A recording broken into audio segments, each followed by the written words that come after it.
On June 8th, Ukraine launched its long-awaited counteroffensive.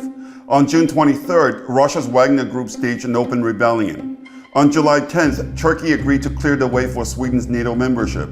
On July 12th, a day after the NATO summit, Biden declared in Helsinki that Putin's already lost the war. What does Biden mean by that? What do all these events tell us about what really is going on with the Ukraine war? Is the stalemate of the past year finally about to be broken? What does game theory tell us about what to expect next? What does it mean for investors? Hi, I'm David Wu, a former IMF economist and Wall Street strategist with a 20-year track record of making actionable predictions about the big story shaping our world tomorrow. I don't know about you, but I love game theory.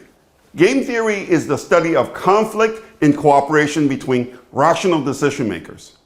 It is a powerful tool for predicting outcomes of strategic interaction between multiple players. In game theory, there are no good guys or bad guys. There are only good players or bad players.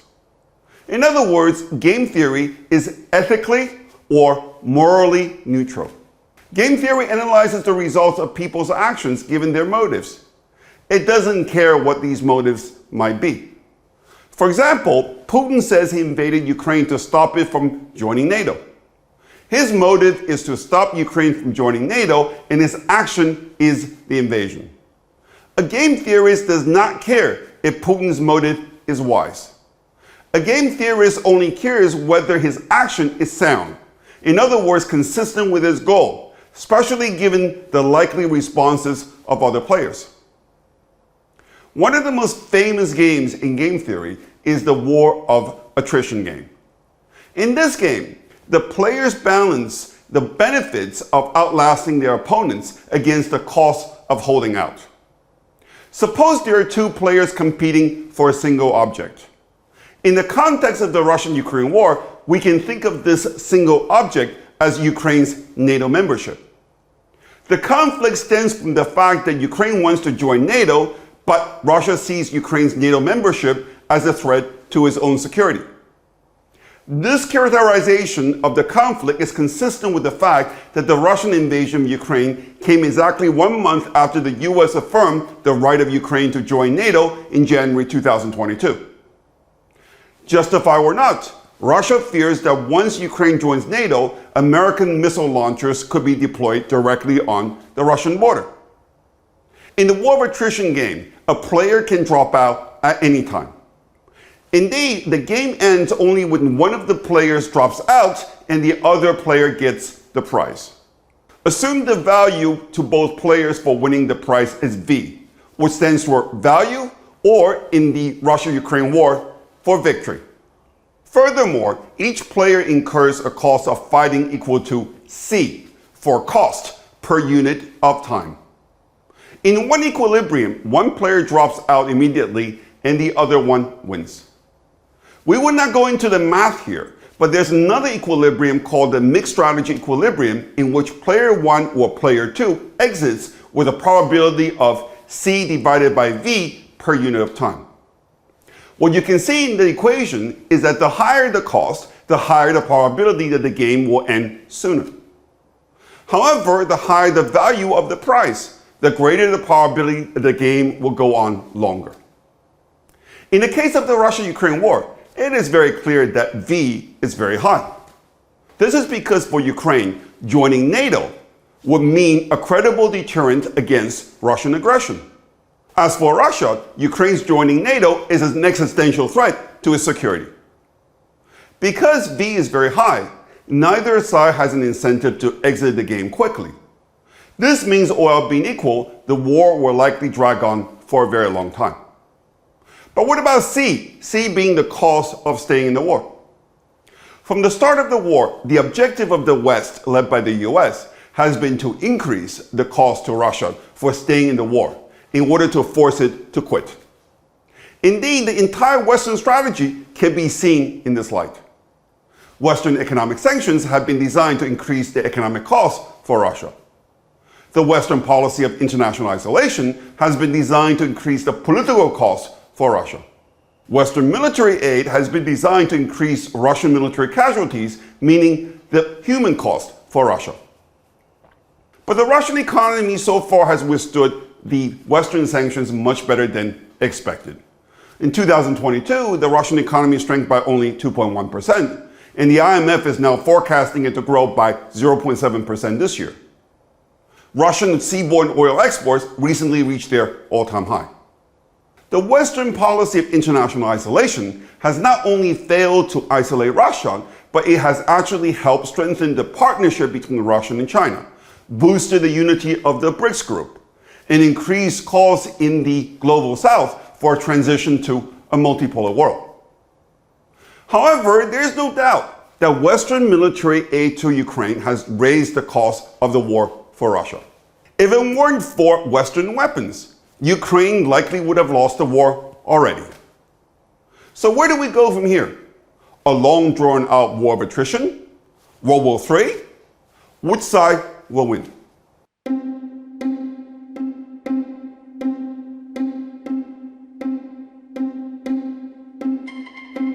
A lot has happened over the past month. Ukraine launched its long-awaited counteroffensive at the start of June. This was followed by the mutiny of Russia's Wagner Group. And then there was the NATO summit this week. What does each of these three events tell us about the war of attrition game as it stands now? 1 month into the Ukrainian counteroffensive, there is no evidence that Ukraine has made any meaningful progress against Russian defenses. And this cannot be put down to lack of trying. If Zelensky chose to launch his counteroffensive in June, it was likely because he needed to show that Ukraine was capable of defeating the Russians at the NATO summit. Zelensky had been repeatedly told that to be considered for NATO membership, Ukraine needed to demonstrate that it could win the war. It is logical to think that Ukraine did pack a punch in its counteroffensive, and that its poor showing does not reflect well on its ability to break the stalemate. In other words, Ukraine, even with its German Leopard 2s, its American Bradleys, and British Storm Shadows, is not any closer to ending the war of attrition. But what about the Wagner mutiny? There is much we don't know about what exactly happened. What we do know is that the mutiny ended quickly, without bloodshed. What we do know is that days after the mutiny, Putin met for 3 hours with Prigozhin and the senior commanders of the Wagner Group to hear their versions of the story and offer them employment opportunities. What we do know is that in the space of 2 weeks, the Wagner Group has signed a contract with the Russian Ministry of Defense and handed over its armored vehicles and ammunition. The mutiny and the firing this week of the commander of the Russian 58th Army could be signals that the internal disagreement in the Russian military leadership regarding the war's overall strategy is now boiling over. But it is important to understand that these voices of dissent are not against the war. To the contrary, they're in favor of a tougher approach, a more aggressive stance in the war. The fact that these voices are getting louder does not tell us anything about Russia's staying power in the war.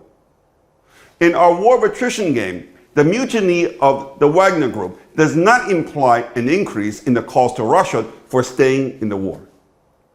All it tells us is that some Russians are running out of patience and that Moscow may be under pressure to soon launch an offensive of its own. Indeed, given what happened at the NATO summit this week, I have to believe that the chance of a Russian offensive before the summer is over is very high. Why do I say that?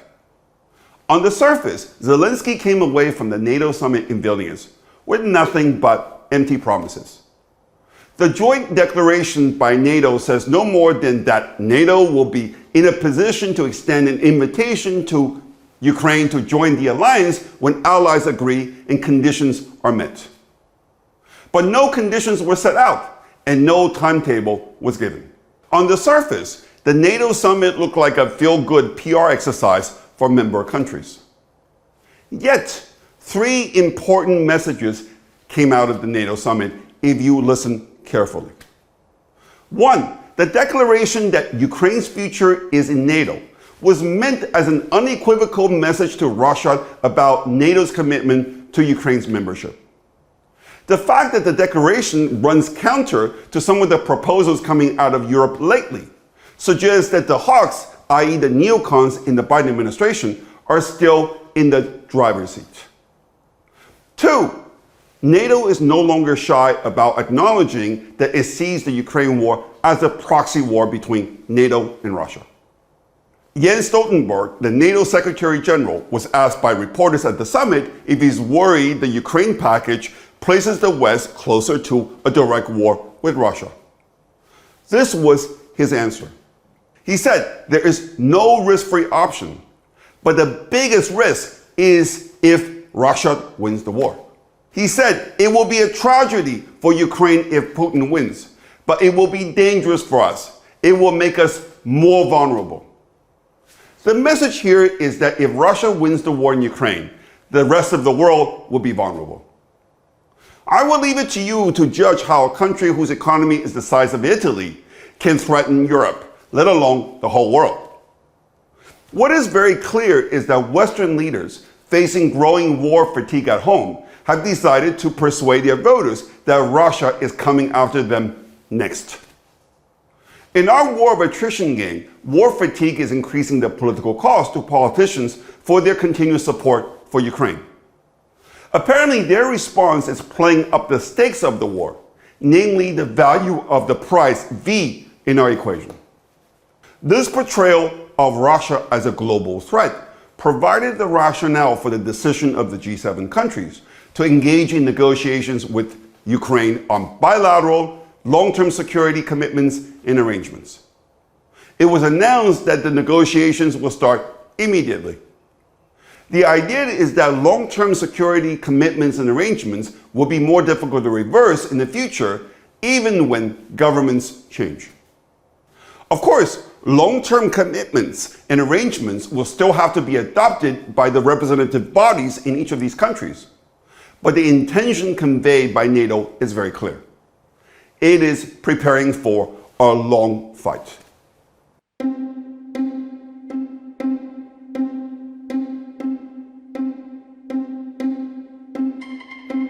What do all these developments over the past month add up to? What do they tell us about what to expect next? Does this mean that the war will drag on for years to come? Russia is no stranger to wars of attrition. It resorted to a war of attrition to defeat Napoleon. It forced Hitler into a war of attrition that arguably cost Germany World War II. But can Russia win a war of attrition against Ukraine that enjoys unlimited money and supplies from all of NATO? It is no secret that Putin has been waging a war of attrition that minimizes Russian casualties to maintain public support at home. His cautious instinct might keep him on this course. However, he is facing growing pressure at home to go on the offensive.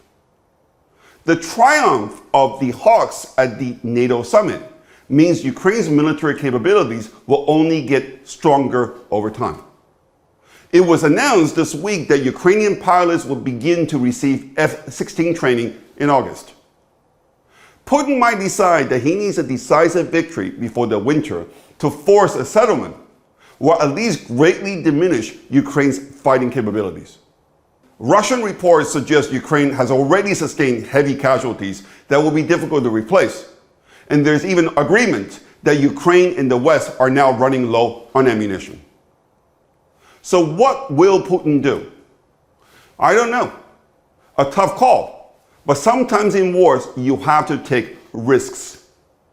As T.S. Eliot said, only those who risk going too far can possibly find out how far they can go. Let me know what you think by posting your comments on the video. If you haven't done so already, please subscribe to my YouTube channel and hit the bell so that you will receive a notification when the next video comes out. If you want to learn more about my investment strategy, come visit us at davidwunbound.com. Thank you for listening.